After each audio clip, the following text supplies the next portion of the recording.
12지파니까 한 지파에 대표되는 사람을 한 명씩 뽑았습니다.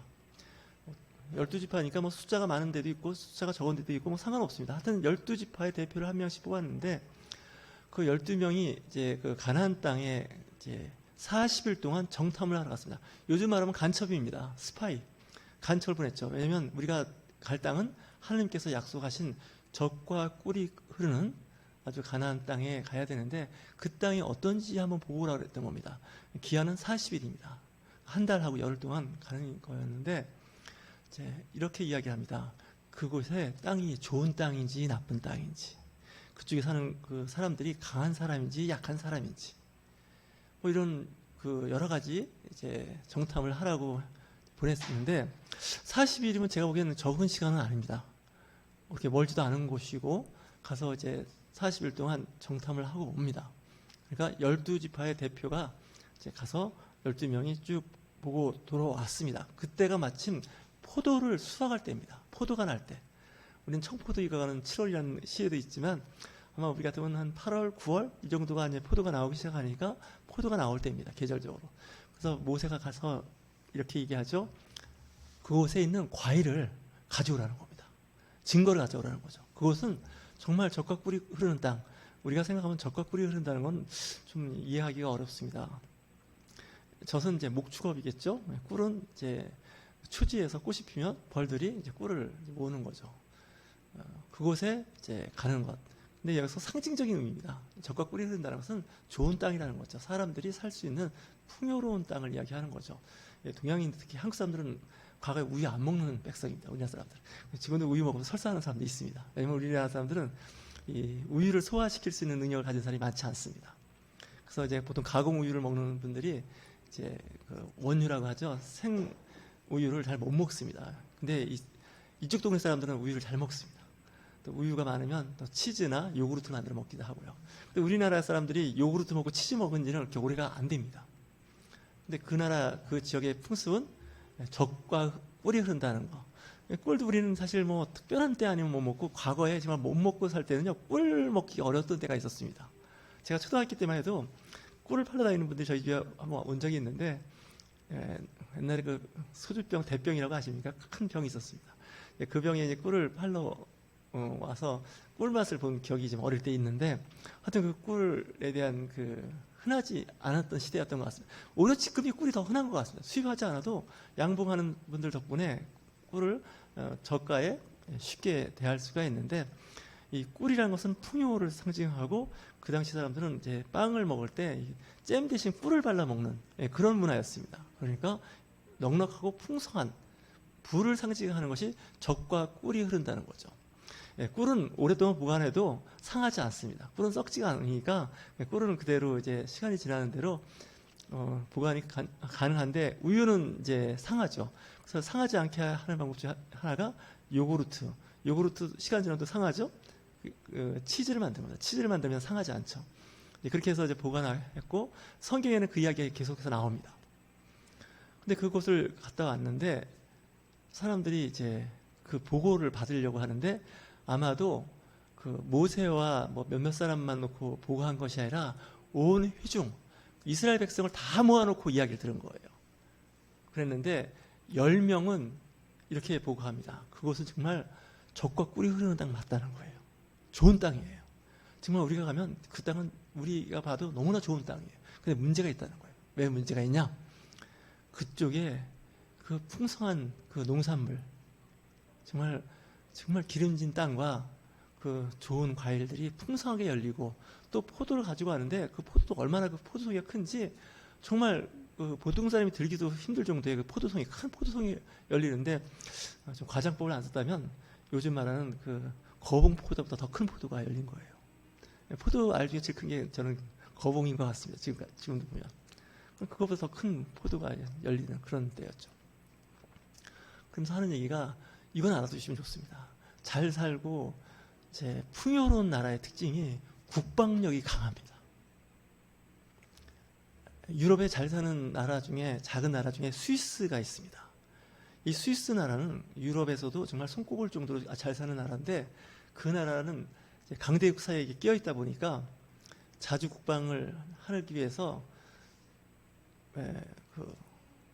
군 복무 기간이 일반 다른 나라보다 길거나 엄격하게 이제 관리를 하는데 그 이유가 뭐냐? 이 잘 사는 나라는 자꾸 외부의 적들이 쳐들어와서 털어가려고 하자. 그러니까 털어가지 않도록 지키는 거죠. 부잣집에 금고가 있겠습니까? 가난한 집에 금고가 있겠습니까? 금고가 있는 집은 다 부자입니다. 혹시 여기 계신 분 중에 집에 금고가 따로 있으십니까? 아마 요즘에는 막 통장을 하니까 그렇지만 지금도 금고를 쓰는 분들이 있습니다. 금고가 있다는 건 부자예요. 회사도 금고가 있는 회사들이 있기도 합니다. 근데 이 금고가 있다는 얘기는 풍성함을 이야기하는 거예요. 근데 금고가 없다는 얘기는 일단은 별 의미가 없어요. 옛날에 그 7, 80년대 가끔 뉴스에 나올 때 금고 털이범이라는 말이 뉴스에 나왔어요. 금고를 전문적으로 터는 사람도 있어요. 그 어렵게 만드는 그 금고를 여는 사람이 있다는 거 아닙니까? 근데 이 가나안 땅도 마찬가지예요. 잘 사는 나라다 보니까 국방력이 강해서 우리가 쳐들어갈 수 있는 나라가 아니에요. 그 나라에 들어간다는 것은 그 나라의 어떤 그 국력을 누를 수 있는 어떤 힘이 있어야 되죠. 요즘에 그 우크라이나와 러시아와 우크라이나, 그다음에 이스라엘과 어떻습니까? 하마스가 있는 팔레스타인하고 전쟁을 할 때 이 국방력이 굉장히 중요한 것을 느끼죠. 그러다 보니까 그 유럽에 있는 주변 국가들이 국방력을 위해서 방산이라고 그러죠. 방위산업체에 관련된 그런 일들에 굉장히 관심을 갖고 우리가 만들 수 없는 좋은 무기는 사오죠. 그건 뭡니까? 전쟁이 났을 때 유리한 고지에서 전쟁을 하겠다는 겁니다. 전쟁할 때 상대국의 국방력이 좋으면 힘이 세면 못 쳐들어갑니다. 왜냐하면 피해가 너무 크고 이기기도 어렵지 않습니까? 12명의 정탐꾼을 보냈는데 제대로 본 겁니다. 나는 10명의 진짜 박수를 보냅니다. 제대로 봤습니다. 왜냐하면 그렇게 풍성한 적국 뿌리 흐르는 부자 동네는요, 그냥 이렇게 갔다가는 다 전멸당합니다. 말이 안 되는 거죠. 그리고 이제 사람들이 그 말을 들었을 때 대성통곡합니다. 모세를 원망하죠. 우리는 무슨 문제가 생기면 지도자를 원망하죠. 대통령 중심제에서는 대통령을 원망하고, 왕이 있는 나라에서는 왕이 덕이 없어서 그렇다고, 총리가 다스리는 나라는 이 총리가 바꿔치워야겠다. 뭐 이렇게 이제 하지 않습니까?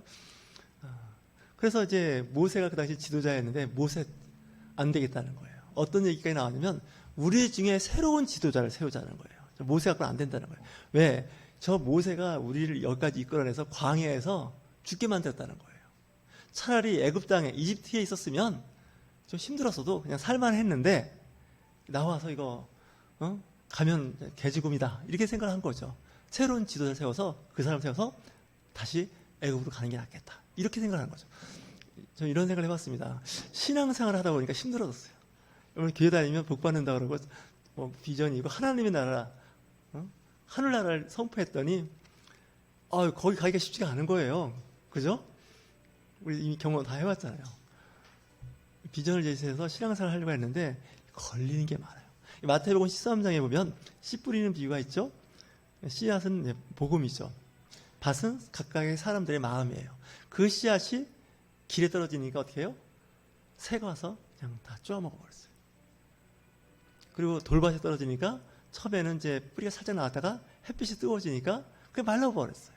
세 번째는 좀 더 자랐습니다. 더 자랐는데 엉겅퀴와 가시가 덮어버리니까 또 죽어버린 거죠. 요즘에 들에 가보면 칡넝쿨 같은 거 있죠. 환삼넝쿨이 자라면 웬만한 나무나 죽어버립니다. 덮여갖고. 그 진짜 굉장한 거예요. 그 덩쿨이 사실 별로 그렇게 대단하지도 않은 나무 같지도 않은 풀이 나무를 그냥 딱 공격해서 죽이지 않습니까? 근데 좋은 밭에 떨어진 씨앗은 30배, 60배, 100배 열매를 맺는다는 것이 우리 영적 신앙생활도 마찬가지예요. 처음에 마음에 그 말씀이 떨어졌을 때 그냥 금방 없어지는 건 마귀가 쪼아먹은 거예요. 조금 이제 싹이 나서 뿌리가 내릴 쯤 되니까 어떻게 해요? 돌밭이지 않습니까? 마음이 돌밭이니 말라 죽는 거예요. 햇빛이 나니까. 사실 가나안 땅에 들어가려고 하는 게 쉽지가 않은 거예요. 왜냐하면 전쟁을 해야 돼요. 이 전쟁하는 기록은 이제 민수기 끝나고 여호수아에서 시작하죠. 여호수아 장군이 이제 그 적각 뿌리 흐르는 땅에 그냥 들어간 게 아니에요. 전쟁을 했어요. 첫 번째 성이 여리고성입니다. 여리고성을 돌아서 결국 무너뜨리게 되는 거죠. 그러니까 사람들은 실망하는 거예요. 야, 적과 꿀이 흐른다고 했으니까 그냥 들어갈 줄 알았더니 얘기가 바뀐 것 같아요. 가봤더니 이게 보통 일이 아니에요. 그들의 그 무장한 그 무기나 병력은 도저히 이길 수가 없어요. 성경에 말하면 아낙자손, 네피림의 후손이라는 얘기를 하는 얘기는 전설 같은 이야기지만 보통 사람보다 키가 2배, 덩치는 뭐 3배, 뭐 이렇게 되는 커다란 아주 용병 같은 사람들이 지키고 있는 거예요. 거기에 비하면 우리는 메뚜기 같다는 얘기를 하죠. 33절에. 보잘것 없다는 거예요. 그러니까 가보나 마나 우리는 다 죽는다는 거죠. 그러니까 패배의식이 젖는 거죠. 저도 가끔 그런 일을 경험하면 아유, 택도 없는 얘기 하지 마세요. 우리 안 됩니다. 이런 얘기 하죠. 한번 해보세요. 그러면 제가 보기에는 그거 보통 일이 아닙니다. 그거 하려면 진짜 뼈와 살을 갈아 넣어도 될까 말까 합니다. 안 됩니다. 이런 얘기 하지 않습니까? 갑자기 생각이 나는데 교회 건축하자 그러면 사람들이 그죠. 됐습니다. 교회 건축 얘기도 하지 마십시오. 그거 건축하다가 어느 목사님이 그런 얘기도 하시더라고요. 목사님이 교회 건축을 하면요 10년이 늙어버린대요. 빨리 죽고 싶으면 교회 건축하래요. 뭐 그런 얘기가 나올 정도예요. 그만큼 힘들어요. 성도들은 말할 것도 없고 그 목회자가 지도하에 지휘하에 교회를 건축해도 거의 막 그 죽을 맛이라는 거예요. 됐습니다. 지금 적과 꿀이 흐르는 땅도 마찬가지예요. 좋은 건 확실히 인정하겠는데 들어가기 쉽지가 않은 거예요. 너무나 이게 환경을 돌아보니 이건 잽이 안 돼요. 가면 다 죽는 거예요. 근데 이 사람들은 이성적이에요. 논리적이에요. 합리적인 사람이에요. 저도 봐도 이거 뭐 안 되는 거 아닙니까? 우리 숫자가 많지. 거기 안 됩니다. 그리고 우리는 오랫동안 노예 생활에 이미 400년 동안 노예 근성, 거지 근성만 뵀지 전투 훈련이나 경험이 없습니다. 근데 저 사람들은 일주일에 한 번씩 뭐 모여서 훈련도 하고 막 그랬을 텐데 안 됩니다. 이렇게 얘기하죠. 사람들이 막 우는 거예요. 여지껏 온 게 다 소용없다는 거예요. 이제 우리는 끝났다는 거죠. 홍해 건너오면 뭐 하냐는 거예요. 예? 거기서 애굽 사람들 물리치고 그 사람들 10가지 재앙으로 다 초토화시키고 홍해 건너와서 이제 가려고 했는데 이게 이제 틀려버린 거예요. 처음부터 그냥 안 됐으면 차라리 포기했는데 중간에 와서 이래버리면 정말 난감한 거죠. 신앙생활 그만두고 싶다가도 어떨 때 그런 생각이 본전 생각나지 않습니까? 그동안 해온 신앙생활 그런 생각이 들죠. 여지껏 내가 해온 게 있는데 근데 이 사람들도 그랬을 것 같아요. 정말 아주 난감한 거예요. 진퇴양난이라고 그러죠. 앞에 가자니 그 가나안의 그 네피림의 후손 거인족들이 살고 있고 다시 가자니 홍해바다는 이미 건너왔고 거기 가봐야 또 노예 생활을 해야 할 것 같고 이럴 때 사람 참 어렵습니다. 그때 2명의 사람이 이야기를 반전시킵니다. 여호수아, 갈렙 이 2사람이 12명의 2명입니다. 그러니까 6분의 1이겠죠. 6분의 1이 되는 사람이 20%도 안 되는 2사람이 아니다. 거기 적과 꿀이 흐르는 땅인데 그들은 우리의 밥이다. 이렇게 얘기를 하는 거예요. 사람들이 깜짝 놀라죠. 무슨 소리야? 앞에 10사람은 부정적인 이야기를 했는데 저 사람은 제정신이야? 자기들이 직접 봤으면 저런 얘기 못하지. 근데 여호수아와 갈렙은 어떤 마음으로 그런 얘기를 했냐면 믿음의 눈으로 봤다는 거예요. 하나님의 능력을 믿었다는 거예요. 하나님이 하시면 다 되는 겁니다. 이겁니다. 우리는 내 생각과 내 뜻은 안 되는 겁니다. 사실 제가 봐도. 근데 하나님께서 하시면 됩니다. 이겁니다. 앞을 딱 보니까 막막한 거죠. 사실 홍해를 건널 때도 마찬가지였죠. 홍해가 앞에 있고 뒤에는 애국 군대가 이집트 군대가 따라오고 있고 이거 앞으로도 못 가고 뒤로도 못 가고 이거 어떡하냐. 그때 하나님께서 기상천외에 환경 변화를 시켰죠. 홍해가 갈라지는 거예요. 그걸 목격했잖아요. 일단 그죠? 그랬으면 뭐 바다도 갈라신 분이 그 애굽에서 우리를 탈출시켜서 여기까지 인도하셨는데 저 가나안 땅 뭐 별거겠습니까? 갑시다. 이렇게 했으면 괜찮은데 이게 안 된 거예요. 그래서 오늘 이 민수기 13장과 14장에 나오는 말씀은 이 믿음을 체크해보는 거예요. 그 사람이 믿음이에요. 그 믿음이 있는 사람은 그 믿음으로 긍정적으로 가요. 하나님께서 하시면 됩니다. 하는데 믿음이 없는 사람들은 세상을 바라보는 거예요. 환경을 바라보는 거예요. 이거 안 되는 겁니다. 이거 말려고 하십니까? 이거 갖고. 근데 가끔 보면요. 세상은 생각지 않은 곳에서 일이 열릴 때가 있어요. 기회가 열릴 때가 있어요. 저는 그런 경험 많이 했어요. 심지어는 명문대학도 요즘 입시 저리긴 한데 미달되는 걸 봤어요. 지원자가 없어. 미달이 되는 거예요. 다들 깜짝 놀랐어요. 교직원은 말할 것도 없고 지원한 사람도 마찬가지. 근데 그때 혜택 받는 사람이 누군지 아십니까?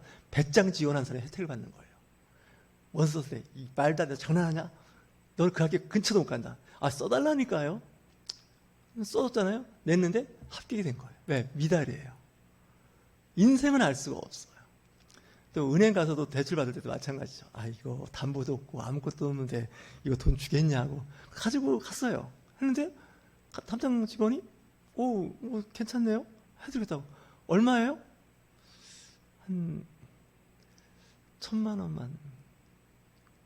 그랬더니 1,000만 원 갖고 되겠어요? 더 필요하죠? 더 주는 거예요. 제 간증이 한데 제가 저 고촌에 있을 때 마이너 통장을 좀 쓸 일이 있었어요. 기회하면서. 그래서 이제 은행에 가서 이제 얘기를 하는데 참고로 알아두시면 좋습니다. 이 작은 교회 목사한테는 돈을 안 빌려줍니다. 은행에서. 목사 무조건 안 빌려줍니다. 교회는. 그게 아마 트라우마가 있어서 그런가 봐요. 교회에 떼인 돈들이 많아서.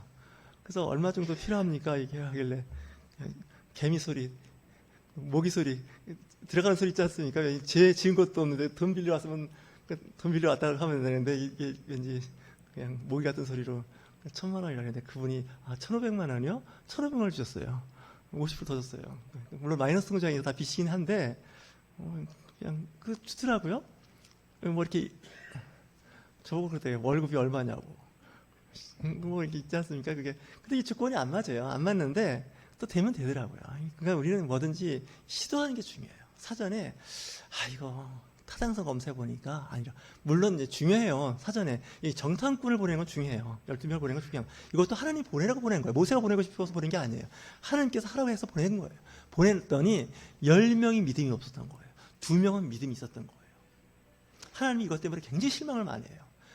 반의 반도 더 되는 사람이 부정적인 얘기를 하는데 하나님을 못 믿겠다는 거예요.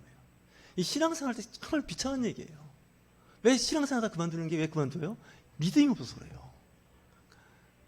우주보다도 크시고, 그죠? 전능하신 하나님, 무소불위의 하나님, 그 능력의 하나님을 스스로 축소시켰어요. 하나님이라고 이 정도 하실 수 있겠어? 이건 하나님도 못해. 안 하셔. 이렇게 하거나, 하나님 계신 거 맞아? 이렇게 나오죠? 하나님이 들으신다는 거예요. 듣는 대로 갚아준다는 거예요. 그럴 때, 하나님이 하신다고 했으니, 믿어봅시다. 해봅시다. 뭐, 힘들고 어렵고, 한번 해봅시다. 이래야 되는데 이 기독교인들이 의외로 배짱이 없어요. 믿음이 있는 사람들이 교회에 모이는 줄 알았더니 믿음이 없는 사람들이 모이는 데가 교회 같아요. 믿었으면 그 믿는 대로 기다려야 되잖아요. 근데 기다리지도 못하고 우리 돌아가자는 거예요. 새로운 지도자, 저 모세 갈아치고 다른 사람 지도 세워서 가자는 얘기가 지금 13장 14장에 나와요. 하나님 화가 잔뜩 난 거예요. 그래서 어떻게 해요? 너희들이 이야기한 대로 내가 그대로 하겠다는 거예요. 너희들은 못 들어간다는 거예요. 그래서 20세 이상은 다 광야에서 죽어요. 아니 애굽 땅에서 그 12가지 재앙, 홍해까지 건너왔으면 이제 가나안 땅을 가야 될 거 아니에요. 그냥 중간에 다 죽은 거예요. 신앙생활 하다가 중간에 다 낙오돼서 끝나버린 거예요. 사실. 그래서 너희들이 걱정했던 우리 자손들이 노예가 될 거다. 제대로 못 간다. 그랬는데 그 애들만 간다는 거예요. 20세 이하만. 그리고 하나님께서 뭐라고 말씀하시냐면 12정탐꾼 중에서 2명만 보내주겠다는 거예요. 누구겠어요? 긍정적인 생각을 했던 사람, 긍정적인 말을 했던 사람, 하나님을 믿었던 사람들이에요. 믿음으로 가는 거예요. 가나안 땅은.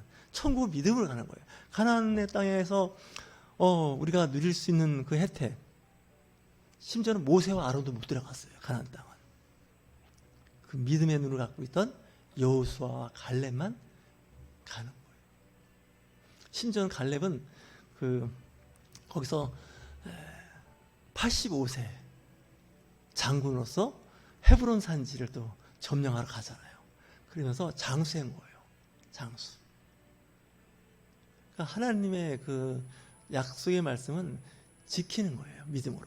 근데 지키기가 쉽지가 않아요. 주변에 유혹이 많아요. 그 유혹이 뭘까요? 너 믿어봐야 소용없어. 너 한번 봐라. 예수 믿는 사람이나 안 믿는 사람이나 사는 거 봐라. 똑같다. 우리 예수 믿는 사람이 더 가난하더라. 그렇게 보이기도 해요. 사실. 그죠? 또 예수 믿는 사람이라고 잘 되냐? 저 집 대학 떨어졌대. 이 사람 봤어. 예수 안 믿는 사람이 저를 잘 듣는데 이렇게 자꾸 얘기를 하니까 사람이 자꾸 유축되는 거예요. 진짜 눈에 보이는 게 그렇잖아요. 근데 이제 여호수아 갈렙은 그걸 본 게 아니에요. 하나님 나라, 하나님을 바라본 거예요. 믿음의 눈으로 보는 거지 이 세상의 잣대로 보시면 실수하고 실망합니다. 이미 이귀에 있었어요. 바람이라는 광야에서 하나님께서 그들을 한번 시험해 보는 거예요. 믿음을. 정탐꾼을 통해서. 그랬는데 백성들은 누구의 말을 들었다? 여호수아와 갈렙 말을 들은 것이 아니라 10명의 합리적이고 이성적이고 타당성이 맞는 사람의 생각을 믿었던 거예요. 그러니까 결국은 하나님을 믿은 게 아닌 거예요. 환경이나 주어진 어떤 정확한 정보를 보고 그걸 믿어버린 거예요.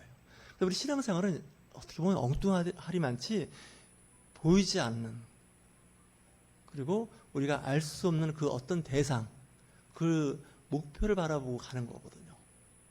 그걸 바라본 사람들은 승리해요. 하나님께서 이렇게 저렇게 채워주시고 복을 주세요. 저는 요즘에 제 간증이랄까 저를 돌아보면서 그걸 많이 느껴요. 그때는 분명히 마이너스였어요. 분명히 손해였어요. 불리했어요. 불이익도 감수했고. 돌아보니 시간이 지나 보니 지금이 은혜인 거예요. 그걸 아는 사람들은 흔들리지가 않아요. 신앙이. 왜? 경험했기 때문에. 신앙은 체험적인 게 있어야 돼요. 믿음에는. 간증이라는 게 있어야 돼요. 어떤 분은 간증이 있어도 그걸 잘 오래 못 견디고 잊어먹는 사람들이 있는데 하나님은 끊임없이 우리의 기도에 응답을 하세요. 몰라서 그래요. 응답은 안 되는 것 같은데 아니에요. 한번 돌아보세요. 그때 그것이 응답이었던 거예요. 심지어는 내가 기도했던 것이 응답이 안 된 적도 있는데 그것도 돌아보니 하나님께서 사랑하시사 그때 기도의 응답을 안 주신 거예요. 왜? 그때 응답되면 큰일 날 뻔했던 거예요. 그래서 하나님의 그 일은 항상 선하게 바꾸시는 그 능력이 있으세요. 그분이. 악한 것을 선하게 바꾸세요. 없는 걸 있는 것으로, 그리고 있던 것도 다 정리해 버리세요. 그래서 그분의 그 생각이 무엇인지, 우리에게 바라는 것이 무엇인지 그걸 잘 지키는 사람은 영적 지혜가 있는 사람들입니다. 그걸 모르는 사람들은 영적 맹인이라고 그러죠.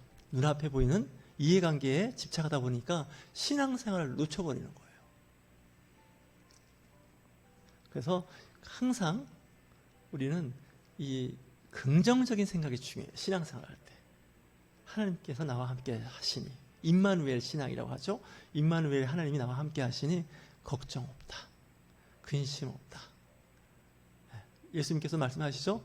무엇을 먹을까? 무엇을 입을까? 염려하지 말라는 거예요. 그건 이방인들이 구하는 거라는 거예요. 예수 안 믿는 사람이 구하는 거라죠. 그러니까 때로는 힘들 때 하나님께서 알아서 하실 겁니다. 그리고 기다리는 거죠. 그러다 보면 생각지 않은 데서 좋은 일이 생깁니다. 올해도 여러분들 생활 속에서 좋은 일이 일어나는 한 해가 되시길 주의 이름으로 축원합니다.